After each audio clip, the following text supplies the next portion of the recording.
Welcome back my friends. आज हम लोग मैग्नेटिज्म कॉन्सेप्ट को आगे प्रोसीड करेंगे। ये क्लास 10th के लिए यूजफुल वीडियो है। देखिए, इसमें हम कुछ और पॉइंट्स बात करने वाले हैं, जैसे कि हम बात करेंगे अगर कोई चार्ज पार्टिकल हो और यूनिफॉर्म मैग्नेटिक फील्ड के अंदर एंटर करे, मूव कर रहा हो, तो उस पर एक फोर्स काम करता है। हेडिंग डालेंगे आप, force acting on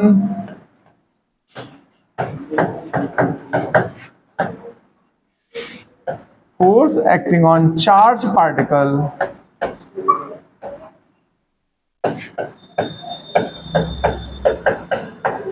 moving inside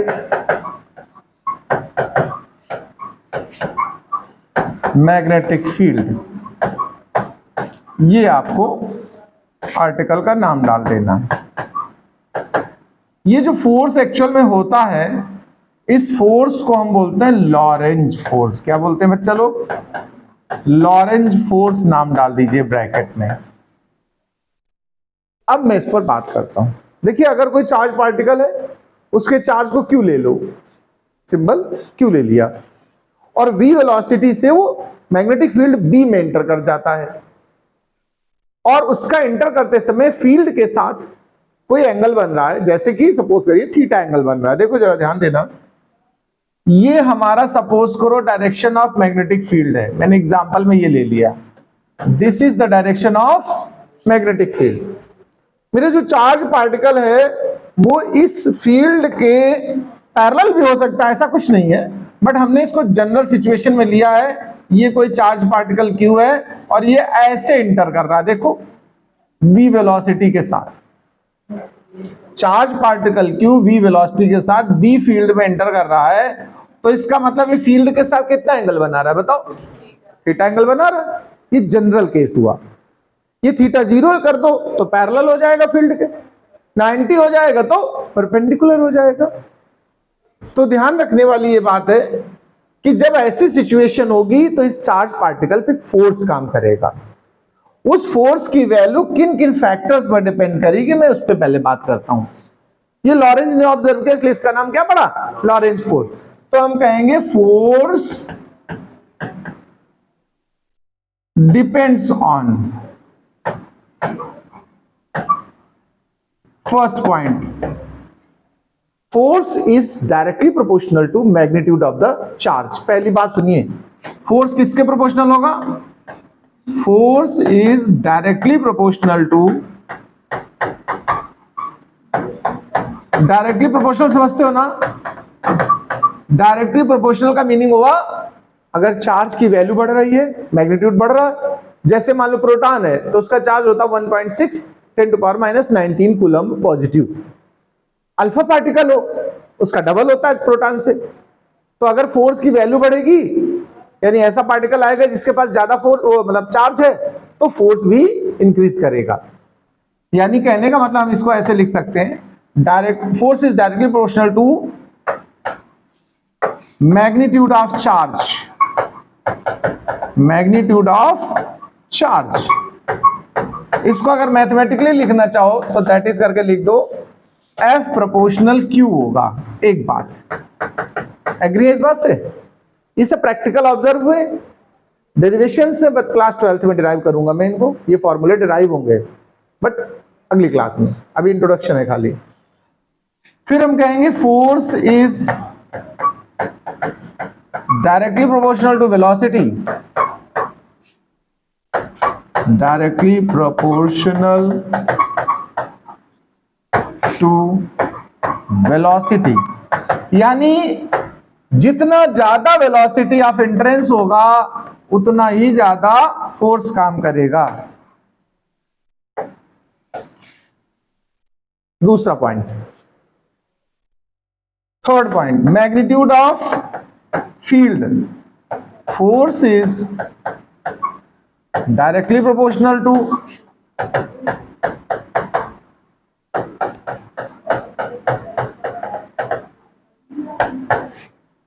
magnitude of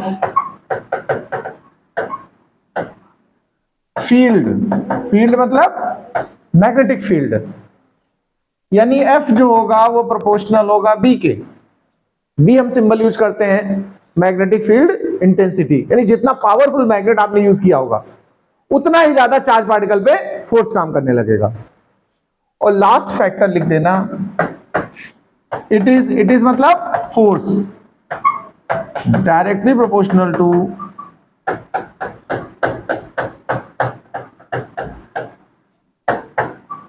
sine of, sine तो समझते हो ना, साइन कॉस वाला sine, sine of angle between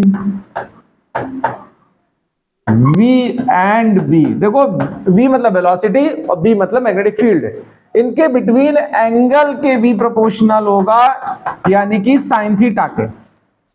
अगर इन सबको कंबाइन कर दिए जाए, 4 facts, combining all 4 facts, then you get result combining all, F proportional बनेगा Q V B sine theta. देखो 4 चीजें थी कि नहीं थी? प्रोपोर्शनलिटी हटाते हैं तो एक कांस्टेंट आता, आपको पता ही होगा। ये कांस्टेंट यहां पर आप K डाल दो, फिलहाल क्या डाल दो। वैसे ये फॉर्मूला जब एक्सपेरिमेंटली चेक किया जाएगा तो K की वैल्यू 1 आती है। कितनी आती है? तो फिर F इज इक्वल टू बन जाएगा Q V B sine theta. ये जो फॉर्मूला तैयार हुआ फाइनल, इसको कहते हैं लॉरेंज फोर्स या लॉरेंज फॉर्मूला। ठीक है, this force is called Lorentz force, this force is called Lorentz force. Note कर लें इसको। देखिए ये तो लॉरेंज फोर्स है, इसका कुछ इफेक्ट बता देते हैं आपको। देखिए हम अगर स्पेशल एंगल्स लें तो थोड़ा सा समझना, आप नोट में ये रिजल्ट लिख सकते हो, सुन लो। पहली बात, अगर सपोज करिए वेलोसिटी और फील्ड B के बीच का एंगल 90 डिग्री हो, मेरी बात को समझना जरा। मान लीजिए हमारा जो चार्ज पार्टिकल आया है वो फील्ड में परपेंडिकुलर इंटर कर जाए, तो पता इसकी ट्रेजेक्टरी कैसी होगी? ये चार्ज पार्टिकल सर्कुलर पाथ पे मूव करेगा। कहां मूव करेगा? हाँ, तो आप यहां लिख देना व्हेन थीटा इज 90, ध्यान देना, when theta is 90 path of charge particle. देखो पाथ ऑफ चार्ज पार्टिकल को हम लोग ट्रेजेक्टरी बोलते हैं। क्या बोलते हैं? Path of charge particle becomes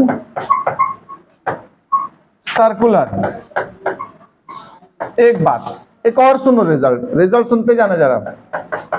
अगर यही एंगल पैरेलल हो जाए, जिधर वेलोसिटी है उधर ही डायरेक्शन B की भी होती, यानी ये पैरेलल हो जाए, तो थीटा क्या बोलोगे? थीटा कैसा हो गया बताओ इस समय? 0 डिग्री हुआ, तो मोशन स्ट्रेट लाइन रहेगा। कैसा रहेगा? कोई असर नहीं पड़ेगा, मोशन जैसा था वैसे ही चला जाएगा। लेकिन सुनिए, अगर ये 90 और 0 के अतिरिक्त हो, for theta is equal to any value other than 0 and 90, कुछ और ले लो एंगल अगर, तो it becomes, path becomes helical. Helical सुना आप लोगों ने नाम? हेलिक्स सुना किसी ने? नहीं सुना? स्प्रिंग देखी ऐसे, आलू छीला कभी ऐसे ऐसे निकला हो, पेंसिल छीली हो लंबी लंबी, लोग पूरी पेंसिल छील देते थे हम लोग की क्लास में, तो कहते थे टूटेगी नहीं देखना। ये जो इस तरह का मूवमेंट होता है इसको क्या बोलते हैं हम लोग? Helical path. क्या बोलते हैं? हेलिकल। यानी अगर अदर देन 90 और 0 है तो पाथ कैसा हो जाता है? हेलिकल हो जाता है। इतनी बातें नोट कर लीजिए आप। देखिए अब हम लोग एक और टॉपिक डिस्कस करने वाले हैं, the force acting on current carrying conductor inside the magnetic field. ये वर्ड आगे बढ़ा लें, force acting on current carrying conductor inside magnetic field. अब सुनो मेरी बात, देखिए अगर मैग्नेटिक फील्ड में कोई कंडक्टर प्लेस कर दिया जाए जिसमें करंट पास हो रही है, तो उस कंडक्टर पे भी फोर्स काम करेगा। क्यों करेगा? जरा बात समझना। भाई जो कंडक्टर है उससे करंट पास हो रही, करंट बनती किससे है? चार्ज पार्टिकल से। बनती कि नहीं बनती बताओ? और चार्ज पार्टिकल पर जो फोर्स काम करता है उसको लॉरेंज फोर्स कहते हैं, अभी पढ़ा चुका हूं मैं, F equal to q v B sine theta, पढ़ाया। अगर चार्ज पार्टिकल पे सिंगल पे अगर काम कर रहा फोर्स, तो दो चार्ज पार्टिकल जाएंगे तो दोनों पे काम करेगा, एन जाएंगे तो पूरे पे काम करेगा। भाई अगर एक सिंगल आदमी पर कोई असर डाल रही है कोई चीज, कोई रेस, तो पूरी बस में बैठे लोगों पे तो डालेगी। बस जैसा समझ लो कंडक्टर, पूरा एक साथ मूव कर रहे हैं, तो टोटल पे जब काम करेगा फोर्स, सिंगल पे हल्का फोर्स काम करता है और बहुत से चार्ज हो गए तो ज्यादा लार्ज होगा कि नहीं? तो वो टोटल जो नेट फोर्स होगा उसको हम बोल देंगे force acting on current carrying conductor, क्योंकि करंट बनी ही चार्ज से है। उसका लेकिन मैग्नीट्यूड कुछ और तरीके से समझना, जरा ध्यान देना, किन किन बातों पर डिपेंड करेंगे, लिखाऊंगा तब लिखना, पहले सुन लो खाली। F proportional value of current, जैसे वहां चार्ज पर डिपेंड कर रही थी, ऐसे मैग्नीट्यूड ऑफ करंट पर डिपेंड करेगी, आई पर। जितना भी फील्ड बाहर से लगाया तुमने उस पर ये फोर्स डिपेंड करेगा। दूसरा फैक्ट है, थर्ड लेंथ एलिमेंट पर, और लास्ट आपको याद है साइन थीटा पर। यानी इन चार बातों पर फोर्स काम करता है। उसी तरीके से हम डिस्क्रिप्शन लिखेंगे, तो लिखेंगे क्या जरा सुनिए और वैसे लिखिए। लिखिए when a current carrying conductor, when a current carrying conductor placed in external magnetic field, external magnetic field, then a force is acting on, a force is acting on conductor which depends on following, which depends on following facts। अब ये 4 facts यहां लिखने हैं तुम्हें। First number जब लिखोगे तो इससे पहले थ्योरी लिखोगे। क्या लिखोगे? इट इज मतलब force directly proportional to the current. पहला फैक्ट ये लिखे, उसके बाद ये फार्मूला लिखें। तो लिखें इट इज मतलब हमारा फोर्स से है, इट इज डायरेक्टली विद, या डायरेक्टली प्रोपोर्शनल लिख लो आप, जैसे पीछे वाले लिखे थे, it is directly proportional to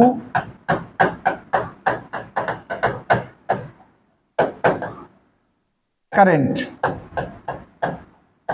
और फिर दैट इज करके ये फॉर्मूला नोट करो, एफ प्रोपोर्शनल आई। लिख सकते हो कि नहीं लिख सकते हो बताओ? पहले लैंग्वेज लिख दो, फिर ये फॉर्मूला लिख दो। फिर सेकंड पॉइंट में क्या लिखोगे? अच्छा बताओ, it is directly proportional to the magnetic field, फिर ये फॉर्मूला लिखो। फिर इसको क्या लिखोगे? It is directly proportional to the length of the conductor, L क्या है? लेंथ। फिर ये फॉर्मूला लिख दो, और लास्ट में लिख देना it is directly proportional to the angle theta, sine of angle, okay, और एफ प्रोपोर्शनल साइन थीटा। फटाफट इतना नोट करो। अब देखिए ये जो 4 फैक्ट्स हैं इनको कंबाइन कर ले रहा हूं, ठीक है? कंबाइनिंग ऑल, जब ये सब एक साथ लोगे तो पिछले फॉर्मूले की तरह हम कह देंगे एफ प्रोपोर्शनल आई बी एल साइन थीटा। मतलब हो गया प्रोपोर्शनलिटी हटाओगे, कांस्टेंट पहले डाल दो, बाद में कांस्टेंट की वैल्यू, ये प्रैक्टिकल से निकाली जाती है, इसलिए आपको बताने की जरूरत नहीं कि कहां से आई है। आप लिख देना where k is equal to 1, तो f इज इक्वल टू बन जाएगी I B L sine theta. But interesting करने के लिए, आसानी से याद रहे, तो force B I L sine theta यानी बिल साइन थीटा से याद कर लो। आप क्या याद कर लो? बिल sine theta. B for field, I for current, L for length. Note करो फटाक से। देखिए फोर्स निकालने के लिए और भी कुछ फॉर्मूले भी डिस्कस करूंगा मैं आपसे, बट कभी कभी क्वेश्चंस में डायरेक्शन पूछता है, मैग्नेटिक फील्ड की, फोर्स की, करंट की। डायरेक्शंस फाइंड करने के लिए कुछ रूल्स अभी मैं आपको सिखाने वाला हूं। जैसे सबसे पहला आप कुछ रूल्स डाल दीजिए। जैसे फर्स्ट रूल हम सिखाने वाले हैं, इसका नाम डाल दो फ्लेमिंग्स लेफ्ट हैंड रूल। देखिए फ्लेमिंग के 2 रूल हैं, एक लेफ्ट हैंड है और एक राइट हैंड है। फिलहाल लेफ्ट हैंड सीखो, फ्लेमिंग्स लेफ्ट हैंड रूल। देखो यार ये रखने वाली बात है, आपके पास टूल्स पड़े हैं घर में, टूल्स आप जानते हो, ये टूल, ये वो टूल, बट उसका आप एप्लीकेशन नहीं जानते हो कि कहां यूज होगा ये टूल, किस काम का है। हम जैसे कभी कभी किचन में जाते हैं तो कुछ मसाले रखे होते, हम समझ नहीं पाते मसाला काय में पड़ेगा, अजीब अजीब लकड़ी टाइप की रखी रहती, पत्तियां रखी रहती हैं, जाने क्या क्या और भी तमाम। अब हम जब चाय बनाते हैं तो हमें लगता है सब डाल दो, होगा तो देखा जाएगा, कभी कभी दूध फट भी जाता है, कोई मसाला ऐसा होगा। तो बात है टूल्स अगर आपको आपके पास हैं लेकिन आप ये नहीं जानते इसको यूज कहां करना है, क्यों भाई जी, अगर आप यही नहीं जानते इसको यूज कहां करना है तो भी दिक्कत हो जाएगी। तो जो भी टूल है पहले उसको कहां यूज करना है ये जाने, और फिर कब यूज करना है, कैसे यूज करना है ये जाने। तो जैसे मैं लेफ्ट हैंड रूल सिखा रहा हूं फ्लेमिंग का, ये तब यूज होता है, ध्यान रखिएगा, जब 3 थिंग्स आपके पास हो। कौन कौन हो? फोर्स, मैग्नेटिक फील्ड और करंट। ध्यान से सुनना मेरी बात, अगर इन 3 में से किन्हीं 2 की डायरेक्शन आपको नोन हो, देखो 3 थिंग समझना, फोर्स, मैग्नेटिक फील्ड और करंट, ये 3 फिजिकल क्वांटिटी आपके सामने मैंने बनाई है। अगर कोई क्वेश्चन इन 3 के साथ डील कर रहा हो और किसी 2 की डायरेक्शन आपको बता रहा हो और थर्ड की मांग रहा हो आपसे कि डायरेक्शन बताओ, तो समझ लेना फ्लेमिंग लेफ्ट हैंड यूज करना है। जैसे एग्जांपल के लिए मैं आई की दे दूं डायरेक्शन, बी की डायरेक्शन दे दूं, एफ की मांगू आपसे तो लेफ्ट हैंड रूल लगेगा। एफ दे दूं, आई दे दूं, बी मांगू तो भी लगेगा। एफ दे दूं, बी दे दूं, आई की मांगू, ऐसी सिचुएशन में ये लगेगा पहली चीज। तो कब यूज होगा? जब हम 3 चीजों में डील करेंगे, किसमें? फादर, मदर और चाइल्ड। ध्यान देना, अब फ्लेमिंग का लेफ्ट हैंड सुनिए ध्यान से। हमारे पास 3 फिंगर्स यहां पर हैं, लेफ्ट हैंड ध्यान रखिए, जब लेफ्ट हैंड लगाएं तो लेफ्ट ही आगे बढ़ाएं। अक्सर मैं क्लास में देखता हूं बच्चे राइट हैंड में ढूंढ रहे होते हैं, कहते सर मेरा तो उल्टा आ रहा है। लेफ्ट हैंड अगर आप नहीं पहचान पाते हैं, कितने लोग हैं जो भूल जाते हैं, कभी कंफ्यूज रहते हैं लेफ्ट राइट में, जो कंफ्यूज रहते हैं उनको एक बहुत सिंपल इलाज बता देता हूं, बहुत आसान है।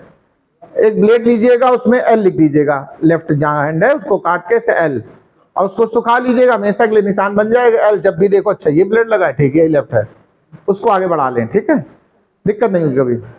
जरा ध्यान देना प्लीज। फ्लेमिंग ने कहा था if we express our 3 fingers of left hand, thumb, index and centre finger in this way that they are mutually perpendicular, ऐसे फैलाओ कि ये 90-90 बनाती दिखें। ध्यान से सुनना, if middle finger represent current, direction of current, index finger represent direction of B मतलब मैग्नेटिक फील्ड, और then thumb represent direction of force. इनको आप ऐसे याद करो, फादर, मदर, चाइल्ड। पापा सबसे मजबूत होते हैं घर में, ऐसा माना जाता ज्यादातर, तो ये फादर हो गए। माँ उसके बगल में बैठी होती हैं तो ये मदर हो गई, और फिर इसके बाद नंबर बच्चों का आता है तो चाइल्ड आ गए, ठीक है। तो फादर, मदर, चाइल्ड कॉन्सेप्ट यहां पर यूज करने वाला हूं मैं। तो फादर, मदर, चाइल्ड की तरह आप देखो, इसको ऐसे याद करना, यानी कि हमने कहा हमारे पास जो 3 फिंगर्स हैं, एक थंब है हमारा, प्लीज ध्यान देना, थंब के बगल में हमने इंडेक्स फिंगर बनाई, और इंडेक्स के बाद हमारी कौन सी फिंगर? ये सेंटर फिंगर। ऐसे समझ लो आप, ये फिंगर्स नहीं लग रहे हैं क्या?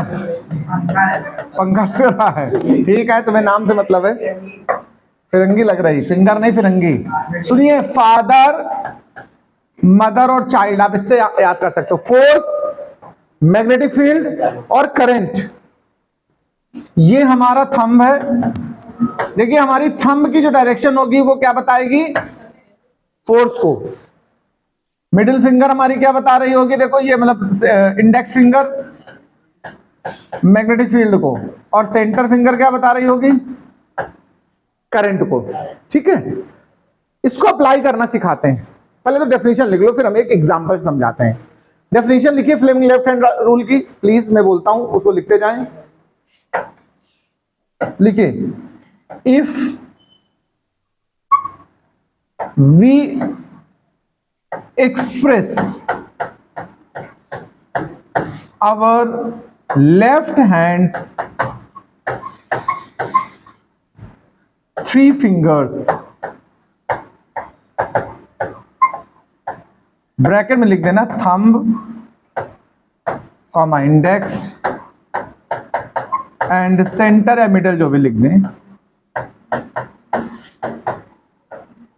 इन such a way that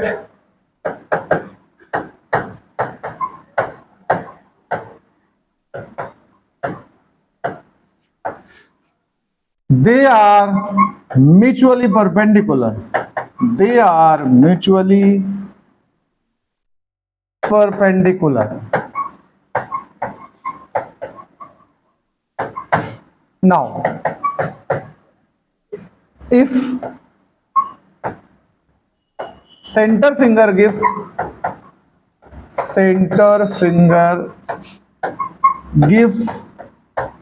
direction of current, comma index finger gives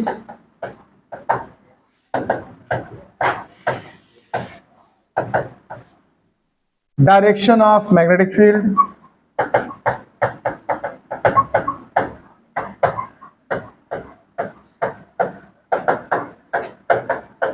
then thumb must represent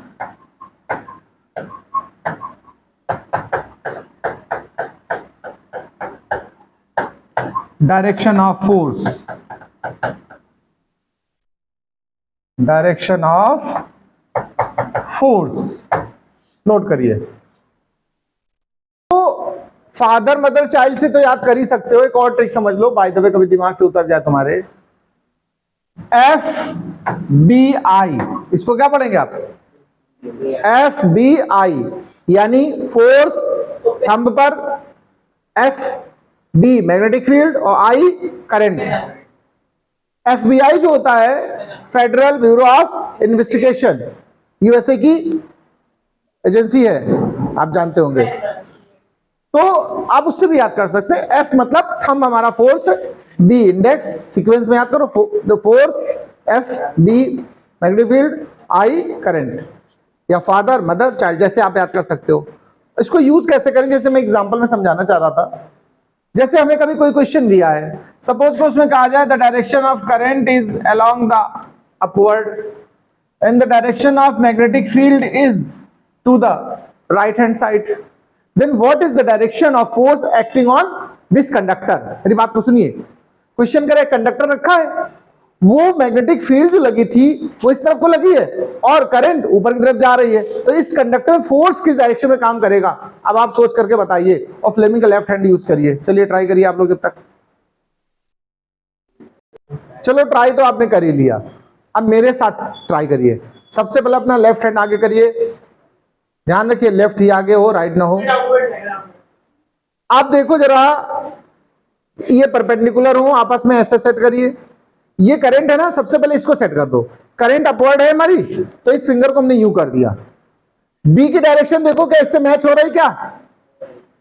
तो देखो हमारा थंब पेपर, देखो बोर्ड में अंदर की तरफ जा रहा है, इनवर्ड द बोर्ड। देखो ध्यान से देखो, आप अगर आप पेपर में बनाएंगे तो पेपर में अंदर की तरफ घुसेगा ये।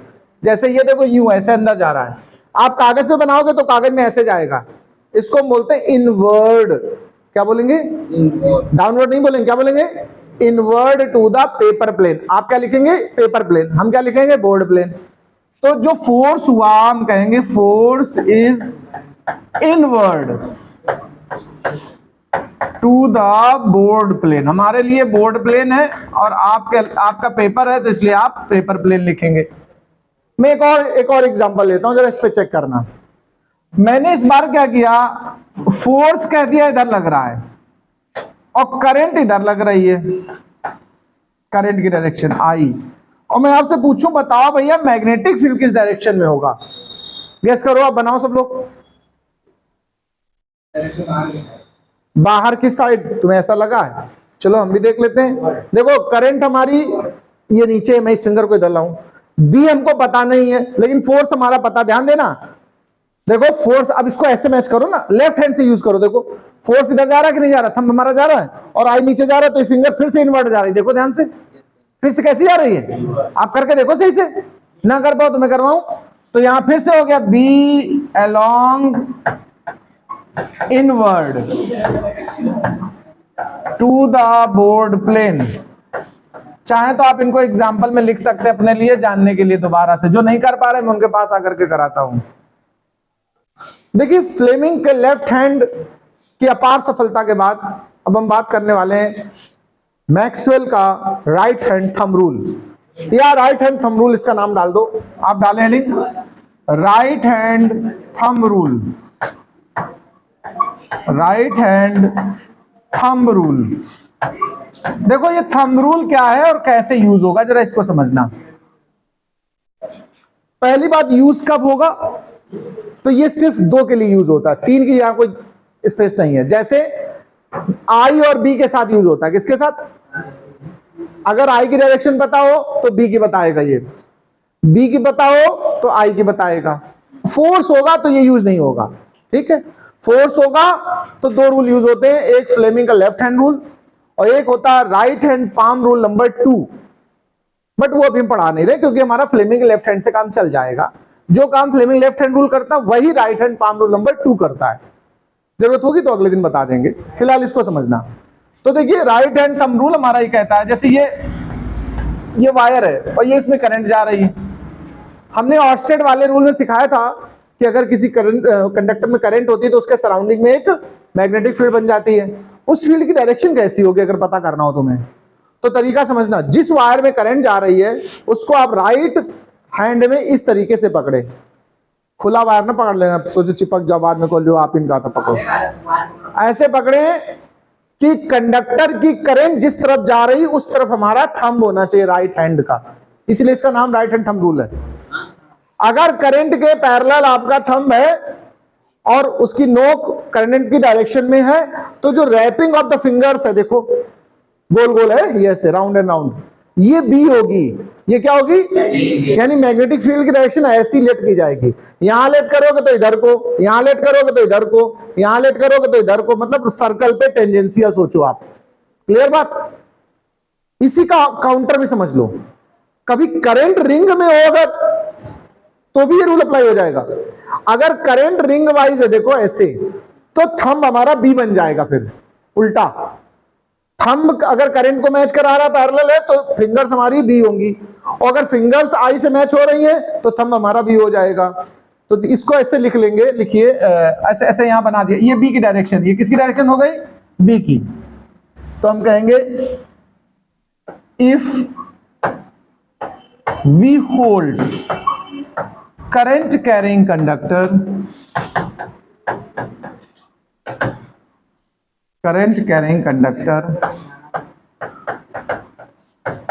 in our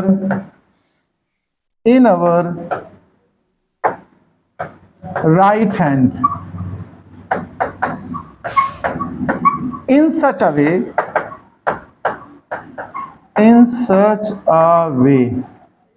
that thumb is parallel and along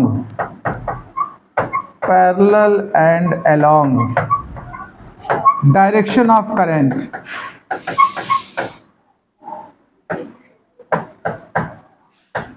then wrapping of, wrap तो समझते हो ना, लपेटना, wrapping of fingers gives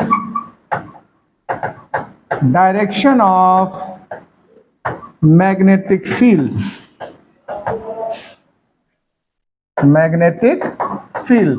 note कर लीजिए इसको।